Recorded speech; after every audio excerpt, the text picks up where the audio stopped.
3 months after Silvara's meeting with President Carter, the first human medical ships arrived at Kelthris Prime. They came not as saviors or heroes, but as contractors working under formal agreements that specified clear terms and fair compensation. The ships docked at orbital stations, and teams of medical personnel began the careful work of restoring treatment facilities that had been dark. For 9 months, Dr. Alan Foster supervised the main medical complex in the capital city. He was a veteran of 15 years working in council space before the withdrawal. Now he was back, but everything felt different. The Kelthrin medical staff who worked with him were respectful rather than dismissive. They asked questions instead of demanding answers. They treated him as a partner, not a servant. It was a small change, but it mattered enormously. His liaison was a Kelthrin researcher named Kolvara, who had lost family to the waterborne diseases. She watched Alan work with quiet intensity and asked careful questions about the equipment and procedures. "You are very quiet," she observed one day. "Most humans I knew before were more talkative." Alan shrugged while calibrating a diagnostic scanner. "We are here to work, not to be thanked or celebrated. This is a job, and we are professionals doing it properly." Still, Kolvara persisted. "You could have refused to come. You could have demanded that we suffer longer for our mistakes. Many humans wanted exactly that, according to our intelligence reports." Alan paused and looked at her directly. "We are not monsters. We wanted respect, not revenge. Your people are learning to give respect now. That is enough for us to return." The conversation ended there, but Kolvara thought about those words for days afterward. The human return to council space was gradual and carefully structured. Defense platforms were restored along major trade routes, but under contracts that clearly specified human ownership and operational authority. No council member could claim control over human military assets. Communication networks were repaired with licensing agreements that recognized human intellectual property rights. Every algorithm update was tracked and compensated fairly. Medical facilities were rebuilt with formal partnership structures that acknowledged human expertise while training local personnel. The council charter amendments took 6 months of difficult negotiations. Ambassador Daniel Cooper returned to lead the human delegation, working alongside Silvara, who had been elected as first speaker by a coalition of reform-minded species. The debates were often heated. Older species resisted changes that reduced their traditional privileges. Younger species pushed for even more radical reforms. Compromise emerged slowly through countless late-night sessions and careful diplomatic maneuvering. The new charter included weighted voting based on population and contribution rather than just species age. It mandated fair compensation for critical services with transparent accounting. It established legal protection for intellectual property with proper licensing frameworks. It created binding dispute resolution mechanisms with neutral arbitration panels. Most importantly, it guaranteed equal voice for all member species regardless of when they joined the council. No species would be treated as junior partners again. Cooper explained the philosophy behind these changes during a meeting with his human delegation staff. "This is not charity or generosity. This is building a system that actually works. One where every species contributes according to their strengths and receives fair recognition for their efforts. One where competence matters more than age. One where partnership is genuine, not performative. If we build it right, it will last for generations." Captain Nina Shaw, who had been promoted after her role in the withdrawal, asked the question many humans were thinking. Can we really trust them after everything that happened? Cooper smiled with a mix of sadness and hope. Trust is earned through consistent actions over time, not through words or promises. They will have to prove they have changed. But we must give them that opportunity. Otherwise, we are no better than they were when they refused to see our value. Not every council member accepted the new order gracefully. The Zorthian military faction attempted to reassert traditional dominance during a border dispute with the Vryn Collective. They expected automatic council support based on their historical influence and military power. Instead, Cooper invoked the new dispute resolution protocols. A neutral committee reviewed evidence from both sides. They determined the Zorthians had violated established boundaries. Sanctions were imposed, including temporary restrictions on military movements and trade penalties. For the first time in council, history and elder species was held accountable by the collective body according to clear legal standards. The decision sent shockwaves through council space. Some species celebrated while others worried about the precedent. But the ruling stood and the Zorthians complied after furious internal debates. The system worked exactly as designed.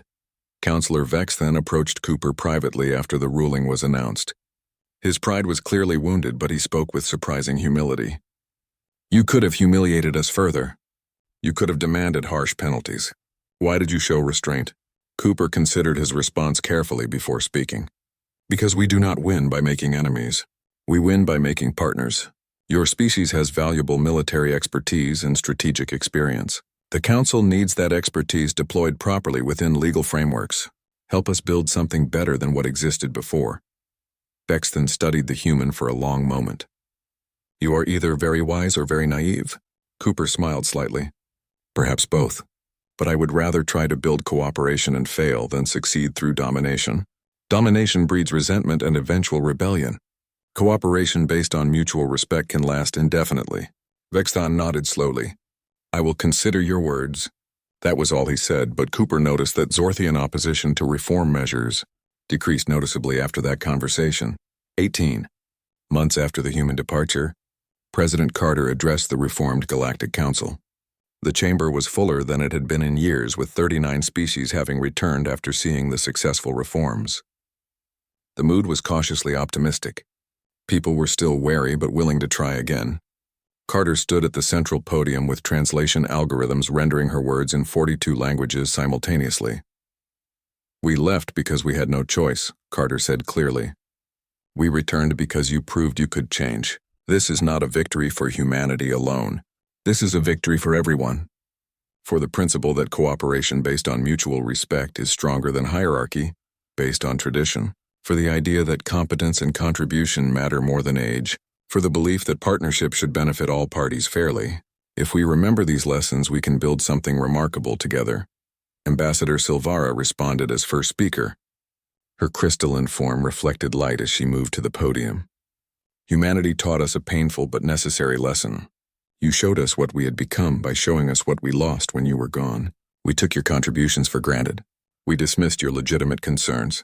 We treated you as subordinates when you deserved equality. For all of this, we apologize. The lesson was hard and many suffered, but we learned.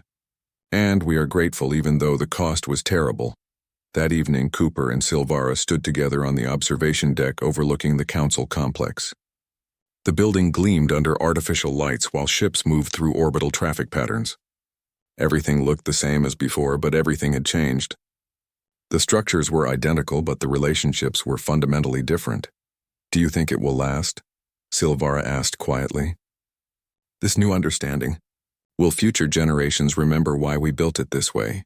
Cooper gazed out at the stars visible beyond the station. "That depends on whether we preserve the lessons properly. Memories fade. New generations will not carry the scars of the collapse. They will need to be taught deliberately and consistently. History has a way of repeating itself when people forget why certain structures exist.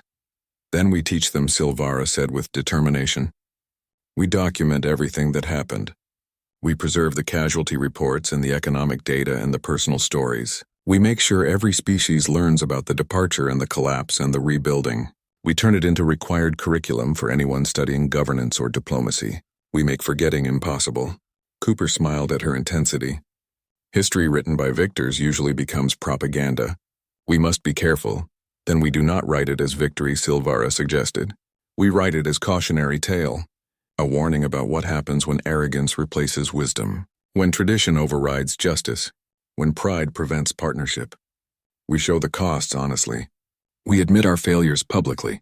We demonstrate that change is possible but never easy." Cooper nodded approvingly. "That might actually work. If we are honest about our mistakes, maybe others can learn without repeating them." Years passed and the Reformed Council found its rhythm. There were disagreements and conflicts as always, but they were resolved through established legal processes rather than power politics. Human contributions were recognized and compensated fairly. Other species stepped up to provide services in their areas of expertise. Trade recovered slowly but steadily. Medical systems improved. Communication networks became more reliable. The galaxy was not perfect, but it was measurably better. The courier ship descended through Earth's atmosphere, following the transmitted coordinates exactly.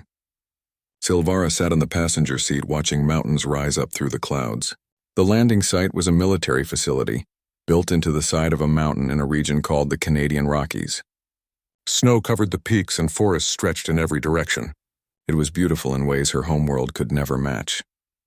Colonel Rachel Simmons met the ship with a full security detail. The soldiers were armed but not threatening. They conducted a thorough but professional search of both Silvara and her pilot Zevara. Then they escorted the two Kelthran through multiple security checkpoints deep into the mountain complex. Silvara noticed everything. The efficiency, the discipline, the quiet competence. These were people who knew their jobs and did them well. Finally, they reached a conference room with windows overlooking a pristine valley. Snow-covered pine trees stretched as far as Silvara could see. The view was peaceful in a way that made her heart ache. Her homeworld had nothing like this anymore.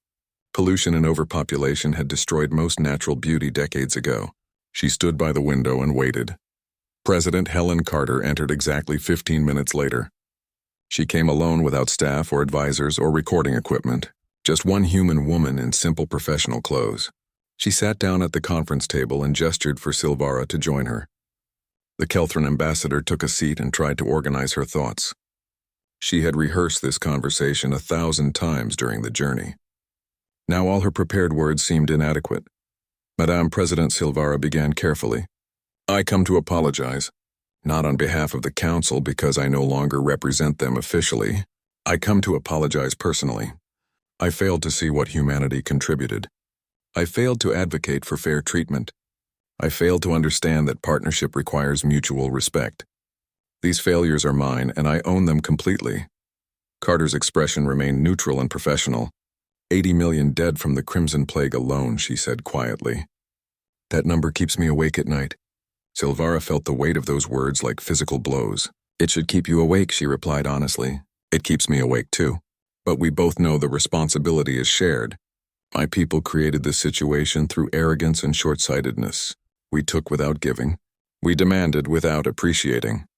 We treated you as tools rather than partners. Carter leaned back in her chair and studied the Kelthran carefully. And now you want us to come back and fix everything? Silvara shook her head firmly.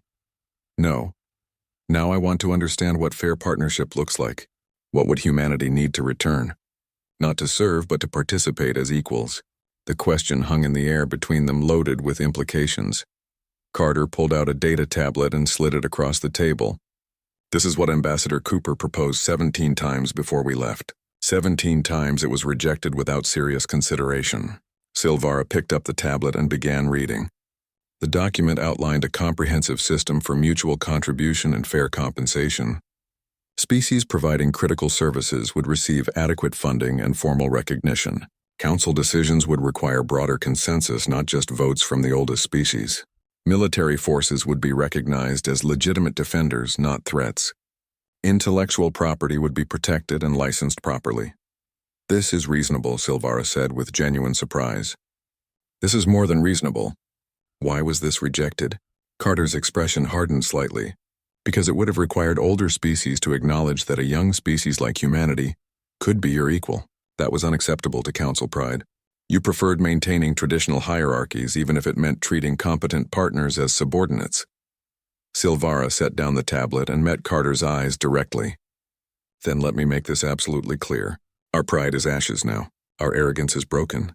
If you return to the Council, it will be on terms of genuine equality. I cannot promise that every species will accept this immediately. Change comes slowly to old civilizations, but I can promise that I will spend every remaining day of my life fighting for that recognition. I will not stop until the Council treats humanity with the respect you have earned. Carter stood and walked to the window looking out at the mountains. You came alone. That takes courage. Silvara gave a bitter laugh. It takes desperation. Every day we delay, more people die. More systems fail. More species withdraw from cooperation. If the Council collapses completely, the entire galactic community could fall into chaos for generations. We are running out of time. That is not our responsibility, Carter said, but her tone carried uncertainty. Silvara heard the doubt and pressed forward carefully. No, it is not your responsibility. But you are human. From what I have learned about your species, you do not let innocent people suffer when you have the power to help. Even when they have wronged you. Even when they do not deserve your help. That is what makes you different from us. Carter turned from the window with something like surprise on her face. You have done your homework. Silvara nodded slowly. I should have done it 80 years ago. I should have learned about human history and values and culture. I should have understood what drives your species before I presumed to judge you. That was my greatest failure. Now I am asking for the chance to do better. The two leaders sat in silence for several minutes. Carter seemed to be wrestling with internal conflicts. Finally, she spoke again. What guarantees can you offer that things will actually change? Words are easy. The council made promises before and broke them. Why should we trust you this time? It was a fair question, and Silvara had prepared for it. I offer no guarantees beyond my personal commitment, she said. I cannot control what other council members do, but I can tell you this. The crisis has changed many minds. Councillor Vexthan publicly admitted we need humanity. Chief Scientist Torval documented all your contributions and shared them with every species. 16 civilizations left the council specifically because it failed to value humanity properly. The remaining members understand that reform is essential for survival. Carter returned to her seat. What specific reforms are you proposing? Silvara pulled out her own data tablet with detailed notes. Weighted voting that considers population and contribution, not just species age. Mandatory fair compensation for critical services. Legal protection for intellectual property with proper licensing. Formal dispute resolution mechanisms with neutral arbitration. Term limits for council positions to prevent entrenched power. Public transparency for all major decisions. And most importantly, equal voice for all member species regardless of when they joined. Carter studied the proposals carefully. These would fundamentally restructure the council. The older species will resist. Silvara agreed immediately. Yes, they will resist. Some may never accept it. But enough species are desperate enough that we can build a coalition for change. The question is whether humanity will be part of that coalition, or watch from outside while we either succeed or fail. Another long silence fell between them. Carter seemed to be calculating odds and outcomes. Silvara waited patiently. She had learned that humans valued time for consideration. They did not rush important decisions. Finally, Carter spoke again. I need to consult with my advisors and with Ambassador Cooper. This decision affects billions of humans across dozens of colonies. I cannot make it alone even as president. Silvara felt hope kindle in her chest. That is reasonable. How long do you need? Carter considered. Give me 2 weeks. I will bring Cooper here and we will review everything. We will discuss it with military leaders and civilian experts. Then I will give you an answer. But understand this clearly. If we return and face the same disrespect as before, we will leave permanently. There will be no third chance. I understand completely, Silvara said. You will have concrete reforms written into council charter before you return. Not promises, but binding legal structures. And if anyone violates those structures, humanity will have legal grounds to demand enforcement or withdraw. We will build accountability into the system itself. Carter nodded slowly. Then we have a basis for negotiation. The meeting continued for 3 more hours as they worked through details and discussed implementation strategies. Silvara was impressed by Carter's grasp of complex political systems. The president asked sharp questions about enforcement mechanisms and dispute resolution procedures. She identified potential problems that Silvara had not considered. This was a leader who understood both idealism and practical reality. When they finally concluded, Carter offered her hand in the human gesture of agreement. Silvara took it carefully, aware that this moment might determine the future of galactic civilization. We will do our best to make this work, Carter said. But we need you to hold the council accountable. If you let them slide back into old patterns, we cannot help you. Silvara gripped the human's hand firmly. I will not let that happen. You have my word. Colonel Simmons escorted Silvara and Zavara back to their ship. As they prepared for departure, Zavara asked the question that had been bothering her. Do you trust them? Silvara looked at her young pilot and smiled sadly. I trust that they will do exactly what they said. If we fail to reform the council, they will leave us to our fate. And they will be right to do so. Our responsibility now is to prove we can change. 6 months had passed since humanity departed, and the Galactic Council was collapsing in slow motion. The emergency session chamber held only 31 species representatives, instead of the usual 47. 16 civilizations had formally withdrawn from council membership, citing the inability to maintain basic security and essential services. More were expected to leave soon. Counselor Vexthun looked nothing like the proud warrior who had laughed at human warnings 6 months earlier. His scales had lost their shine and his 4 eyes were dim with exhaustion. The Zorthian merchant fleet had been reduced to 30% of its former size. Pirates had destroyed dozens of ships. Trade routes that had enriched his people for generations were now death traps. His government was facing economic collapse. "We must reach an agreement with the humans," Vexthun said quietly. His voice no longer carried the grinding metal tone of authority. It sounded defeated and desperate instead. The chamber fell silent at his words. For a Zorthian to admit defeat was almost unthinkable. It meant the situation was even worse than most species realized. The Vryn representative stood up with his 6 legs clicking against the floor. "On what terms do we negotiate?" he demanded. "Do we grovel before these upstart newcomers? Do we pay tribute like conquered subjects?" His words carried anger, but there was fear underneath. The Vryn had lost more than most from the collapse of galactic trade. Their economy was based entirely on interstellar commerce. Ambassador Silvara rose to speak and the chamber quieted. She had gained unexpected influence over recent months as one of the few council members willing to face hard truths. "We acknowledge our mistakes," she said firmly. "We offer fair compensation for their services. We treat them as equals, not as subordinates. We restructure the council to give all species real voice regardless of age or size." The concept was revolutionary. The council had always operated on the assumption that older species were wiser and more advanced. Younger species like humanity were expected to learn from their elders and accept guidance. The idea of treating a species that joined only 80 years ago as equal to civilizations millions of years old challenged everything the council believed about itself. Chief Scientist Torval had been invited to address the council as an expert witness. He stood before the assembled delegates with data tablets stacked in his arms. "Perhaps we never properly understood what humanity brought to our alliance," he began. "We saw their military strength and labeled them aggressive. We saw their technological innovation and called it dangerous. We never realized they were the glue holding everything together." Torval displayed data across the chamber screens. Human contributions had touched every aspect of galactic civilization. They maintained defense networks across 40 systems.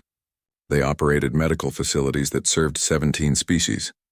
They updated translation algorithms that enabled all diplomatic communication. They optimized trade routes and logistics networks. They mediated disputes before they became conflicts. They shared research freely that advanced everyone. And they did all of this while asking only for recognition and fair compensation. We refused both requests repeatedly. We called them greedy when they asked for payment. We called them arrogant when they wanted equal voice. We took everything they offered and gave nothing in return except contempt. Torval paused and looked around the chamber. Is it any wonder they left us to face the consequences of our own arrogance? The silence that followed was heavy with shame. Many delegates could not meet each other's eyes. The truth was laid bare in ways they could no longer deny or rationalize. The council had failed humanity completely, and now everyone was paying the price for that failure. On the human colony of New Vancouver, retired Ambassador Daniel Cooper received regular intelligence briefings about council space. The reports made for grim reading. Trade had collapsed by 70%. Medical infrastructure was failing across dozens of worlds. Communication networks continued degrading, causing diplomatic incidents. 3 border conflicts had escalated into shooting wars between council members. Admiral Lisa Monroe delivered the latest casualty estimates during their weekly meeting. "Conservative numbers put deaths at 400 million across all affected systems," she said quietly. "The Crimson Plague alone has killed 80 million. Waterborne diseases on Kelthris Prime have killed another 12 million. Piracy and trade route collapse account for millions more." The numbers climbed daily. Cooper closed his eyes and felt the weight of those numbers. "We did not want this," he said. "We wanted respect and partnership. We wanted them to understand that our contributions had value. We never wanted millions to die." Monroe nodded slowly. "No," she agreed. "But they left us no choice. We could not stay and accept permanent subordinate status. We would have lost ourselves trying to please people who would never see us as equals." Cooper pulled up old recordings of his speeches to the council. He had warned them 17 times about dependency on human services. He had proposed fair compensation structures. He had suggested partnership models that would benefit everyone. Every proposal had been rejected. Every warning had been dismissed. The Council had believed they could replace human services easily. They had believed humanity needed them more than they needed humanity. They had been catastrophically wrong. The question now was what humanity should do next. President Carter faced immense pressure from multiple directions. Humanitarian groups demanded immediate assistance to stop the dying. Military advisors urged continued isolation until the Council agreed to concrete reforms. Economic interests wanted to resume trade before markets collapsed entirely. Religious leaders called for forgiveness and reconciliation. Everyone had strong opinions about the right path forward. Carter knew the decision would define humanity's place in the galaxy for generations. Return too quickly and nothing would change. The Council would resume taking humans for granted. Wait too long and the entire galactic civilization might collapse beyond recovery. The window for effective intervention was closing rapidly. Meanwhile, Ambassador Silvara prepared for her unauthorized journey to Earth. She had resigned from her official council position to make this trip as a private citizen. The Council had refused to authorize any diplomatic mission to Earth on the terms she proposed. So she would go anyway without their blessing or protection. Her career was probably over, but she no longer cared about career advancement. She cared about stopping the dying. Her pilot Zevara helped her prepare a small courier ship for the journey. The young Kelthran had volunteered immediately when Silvara explained her plan. Zevara had lost family members to waterborne disease. She understood that official channels had failed. Someone needed to take direct action, even if it meant destroying their own future in council politics. "Why do you think the humans will listen to you?" Zevara asked as they ran final system checks. "They have ignored every diplomatic ship we sent. They have maintained complete communication silence for 6 months. What makes you different?" Silvara finished loading her data tablets before answering. "Because I am not coming as a council representative," she said. "I am coming as someone who wants to apologize personally. I want to admit my mistakes. I want to understand what fair partnership actually means. I am not demanding anything.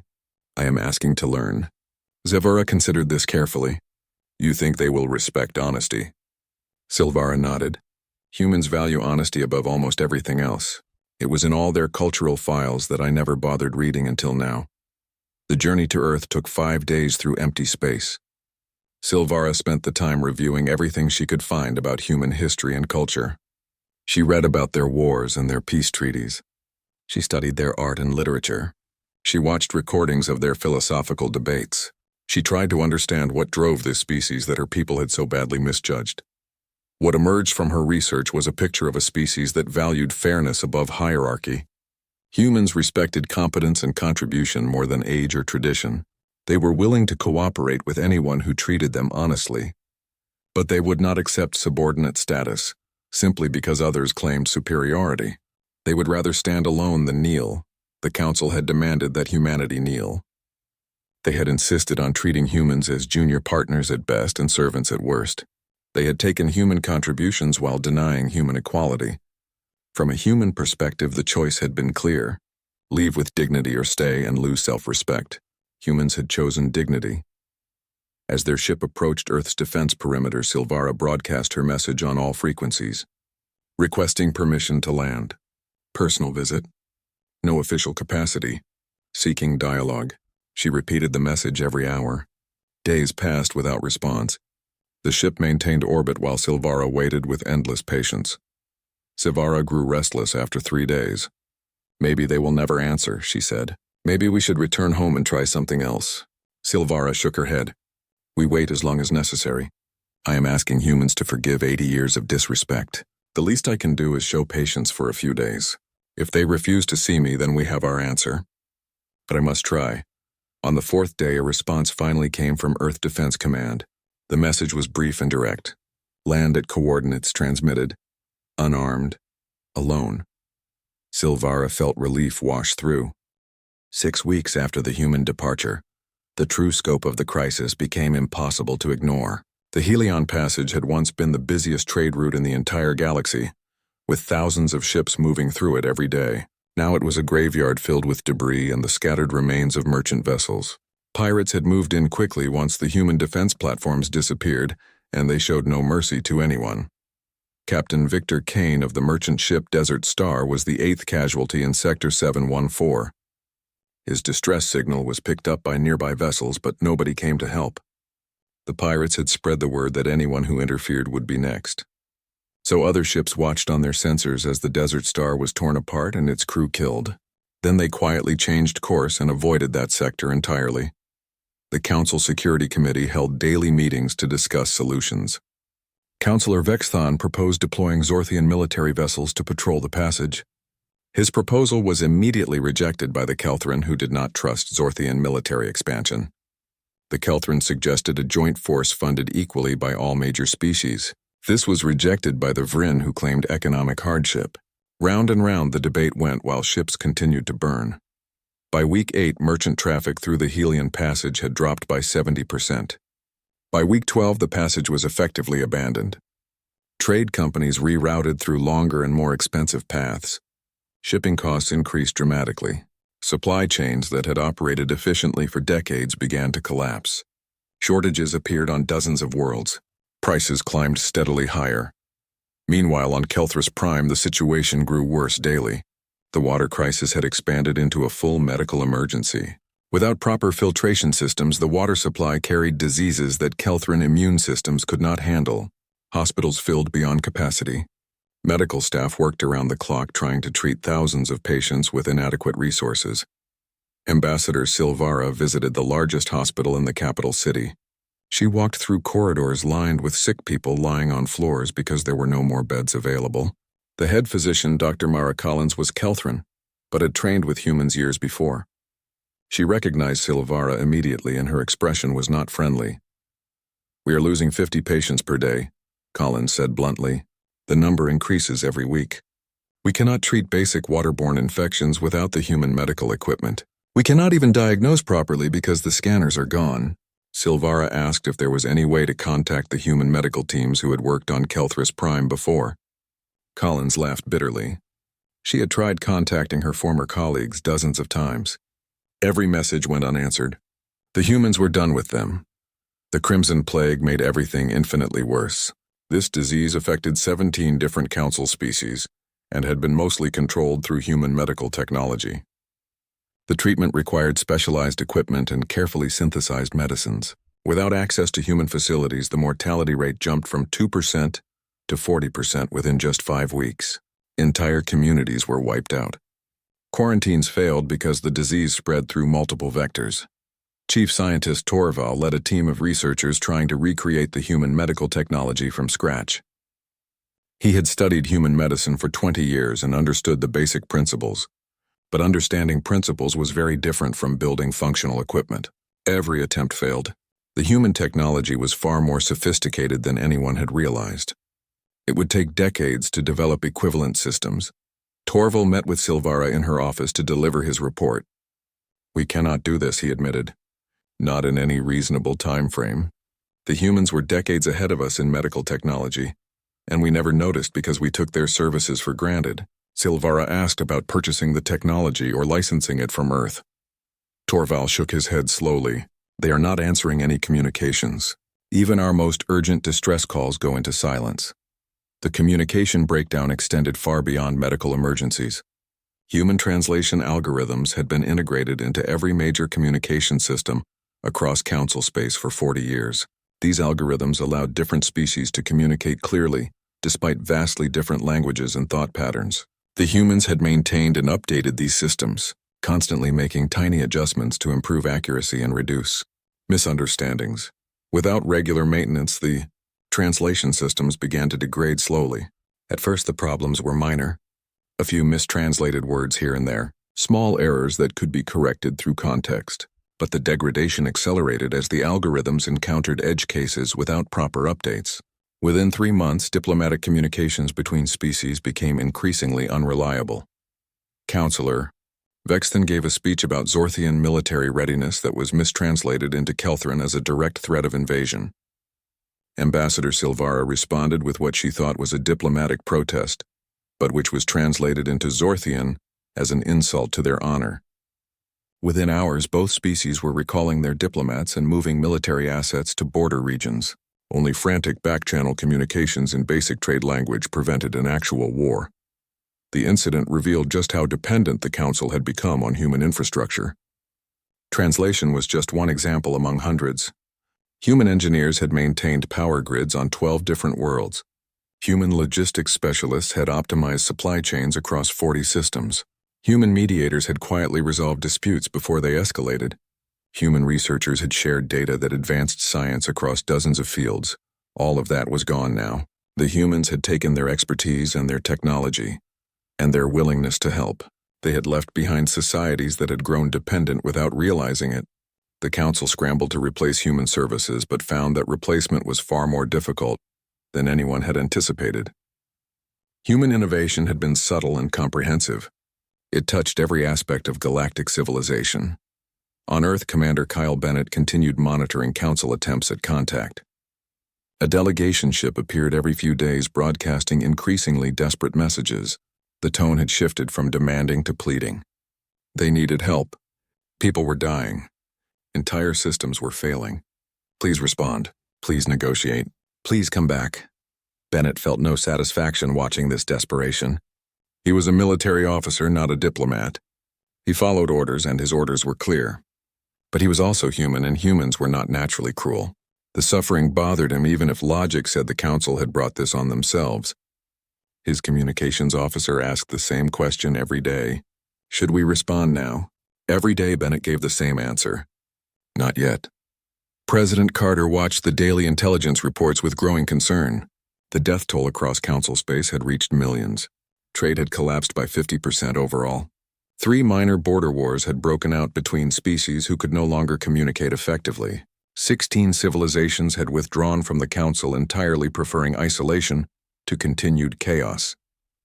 The galactic community was tearing itself apart. Carter met privately with her senior advisors to discuss options. Secretary of State Linda Hayes argued for immediate humanitarian intervention. People are dying, she said. We have the technology to help them. How can we just watch? Secretary of Defense Paul Martinez countered that premature assistance would undermine their entire position. The Council needs to understand what they lost. They need to feel the consequences of their disrespect. Carter listened to both arguments carefully. She understood Hayes' concern about humanitarian costs. She also understood Martinez's point about long-term consequences. If humanity returned too quickly, nothing would change. The Council would go back to taking humans for granted. They would resume their arrogant dismissal of human contributions. The suffering would have been meaningless, but if humanity waited too long, the Council might collapse entirely. A complete collapse would create chaos that could last for generations. Wars would spread, trade would vanish, medical care would become primitive. Billions might die instead of millions. The line between teaching a lesson and causing catastrophe was very thin. Carter made her decision. Humanity would wait for the Council to propose specific changes to their relationship, not vague promises of respect, but concrete reforms to Council structure and decision-making processes, real recognition of human contributions, fair compensation for human services, legal protections for human intellectual property. Until those offers came, humanity would remain silent. Back on Kelthris Prime, Ambassador Silvara sat alone in her office and stared at casualty reports. The numbers climbed higher every day. Her people were suffering because of decisions she had supported. She had called human requests for compensation exploitation. She had dismissed their warnings about infrastructure dependency. She had believed the Council could replace human services easily. Every assumption had been catastrophically wrong. Silvara pulled up the complete record of human proposals to the Council over the past 20 years. She read through them carefully for the first time. The proposals were reasonable. They asked for recognition, not dominance. They requested fair payment for services, not tribute. They suggested partnership structures that would benefit everyone. The conference hall was massive and built from black stone that reflected light in strange ways. Daniel Cooper sat in his designated seat among rows of other delegates from different worlds. He watched as Counselor Vexthon stood at the central podium, with his 4 eyes gleaming under the artificial lights. The Zorthian was angry again, and his voice carried across the enormous space like grinding metal. Humans were building weapons in neutral space, according to Vexthon. Human ships were patrolling trade routes that belonged to everyone. The accusations went on for nearly 20 minutes while Daniel sat quietly and listened. He had heard similar complaints dozens of times before.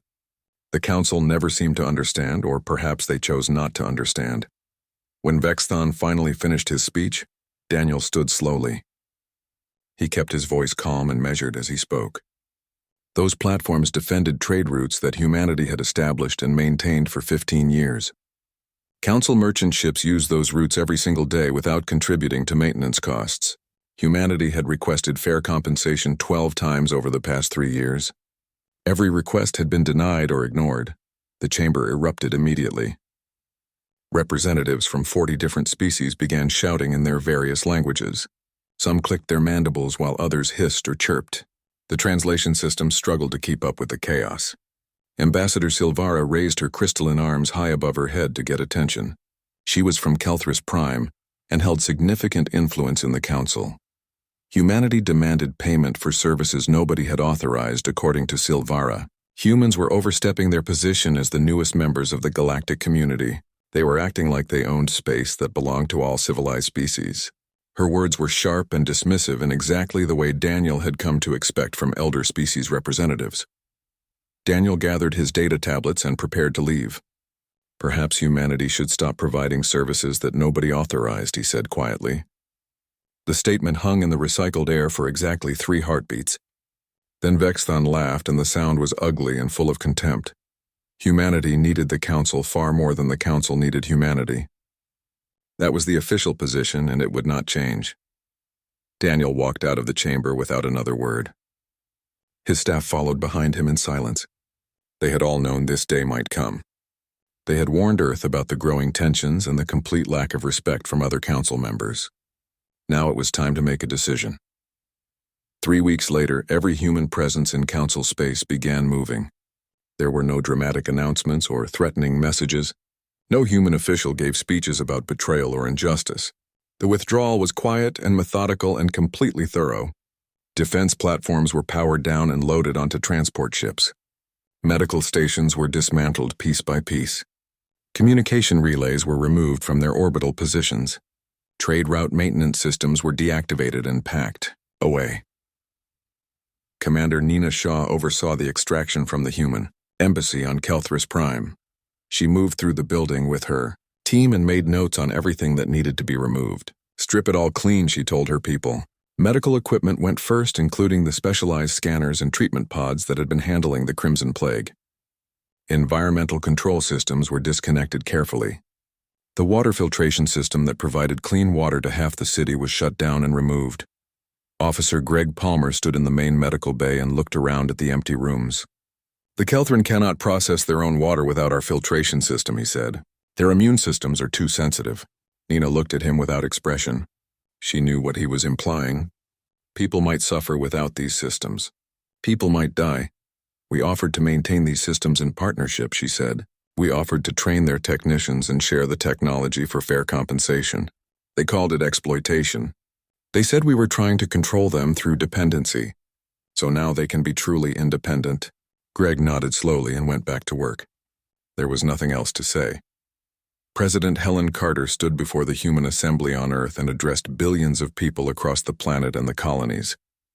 Her speech was brief and direct. Humanity had tried cooperation for 80 years. They had offered partnership and friendship and mutual support. The council had wanted servants instead. They had wanted humans to provide services without recognition or compensation. They had wanted all the benefits of human innovation without treating humans as equals. So humanity was coming home, not in anger but in dignity, not to punish but to preserve their self-respect. The human species would focus on their own development and their own people. If the council truly believed they did not need humanity, then everyone would find out if that belief was correct. The council noticed within hours. Initial reports suggested this was a negotiating tactic, some kind of pressure move designed to force concessions. But as days turned into weeks, the truth became clear. This was not a tactic. This was a complete withdrawal. Human ships were leaving from every corner of council space. Human personnel were returning to Earth and the colonies. Human technology was being removed from every system and station. Captain Elena Rodriguez was one of the last humans to leave the outer territories. Her merchant vessel Silver Compass had operated along the Helion Passage for 12 years. She knew every asteroid and every safe harbor. She had filed reports with the council about increasing pirate activity for months. Nobody had listened. The defense platforms kept the passage safe, but now those platforms were gone. Elena sent one final message to council traffic control before jumping to hyperspace. Pirate raids will increase without the platform, she warned. Multiple freighters will be destroyed. Trade through this sector will collapse. She did not wait for a response because she already knew what they would say. The council would debate and argue and assign blame to everyone except themselves. On Kelthris Prime, Ambassador Silvara finally realized what was happening. The humans were actually leaving. All of them. She rushed to the human embassy only to find it empty and dark. Every piece of equipment was gone. Every file had been erased. Even the furniture had been removed. The building was just an empty shell now. Silvara tried to contact Earth through every available channel. Her messages went unanswered. Every human frequency was silent. It was as if humanity had built an invisible wall around their territory and disappeared behind it. Days passed with no response. Then weeks. The silence was absolute and deliberate. Commander Kyle Bennett monitored Earth's defensive perimeter from his station on the orbital platform. Another council ship appeared on his sensors. It was the 6th one this week. Each ship broadcast urgent requests for communication. Each ship was ignored completely. Bennett had his orders, and those orders were clear. No contact with council vessels under any circumstances. His communications officer looked uncomfortable. Should we at least acknowledge them, she asked. They are getting desperate. Bennett shook his head. Let them feel what we felt for 80 years, he said. Let them send messages into silence.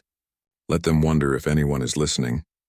Let them understand what it means to be dismissed and ignored. Back in council space, the situation developed quickly. The Helion Passage saw its first pirate attack within 10 days of the platform removal. 3 merchant ships were destroyed and their crews killed.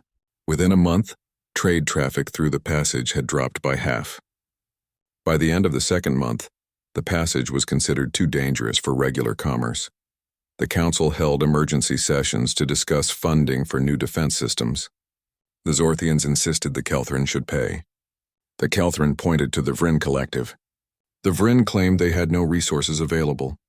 Round and round the arguments went while ships continued to disappear and crews continued to die. Nothing was decided because nobody wanted to spend their own resources.